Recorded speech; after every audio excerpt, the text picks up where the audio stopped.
Talking about the First Commandment and ways in which we can break the First Commandment.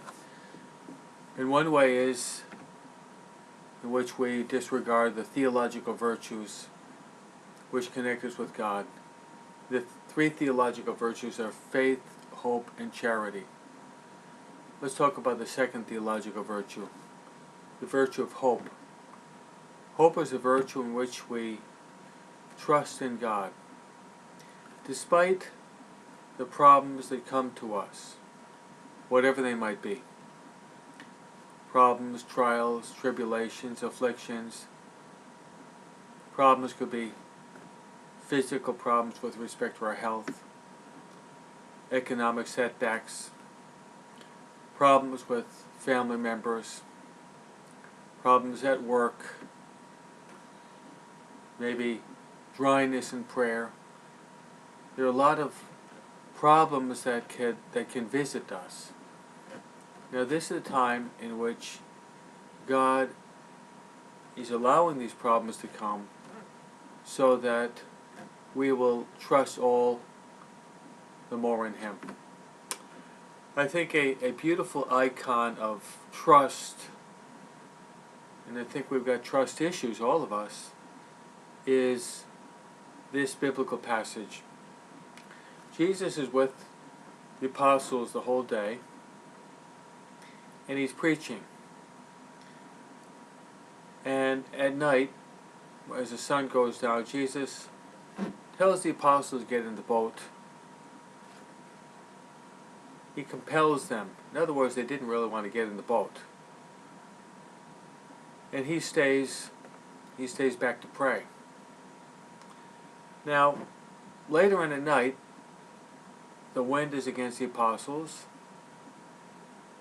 and Jesus is watching them.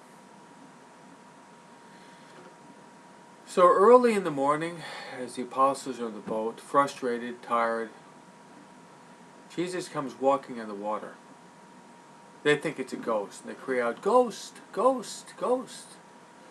Peter says, "Lord, if it is you, tell me to walk. Tell me to come." Jesus says, "Come." And Peter right away gets out of the boat and he starts to walk on the water. But he becomes afraid.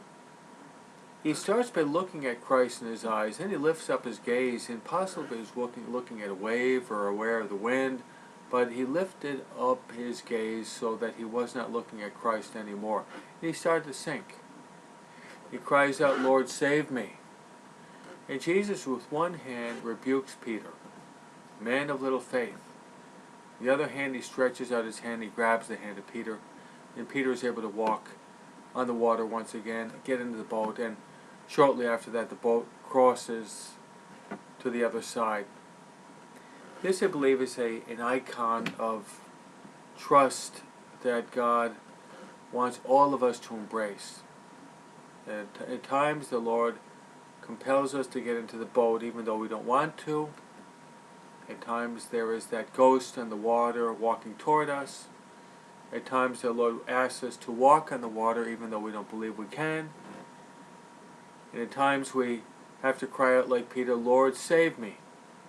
So if we really want to live out the First Commandment, which is to love God totally with our whole being, and also God is challenging us to grow in the virtue of hope. So this is a prayer that we can say. Jesus, I trust in you. Jesus, I trust in you. Jesus, I trust in you.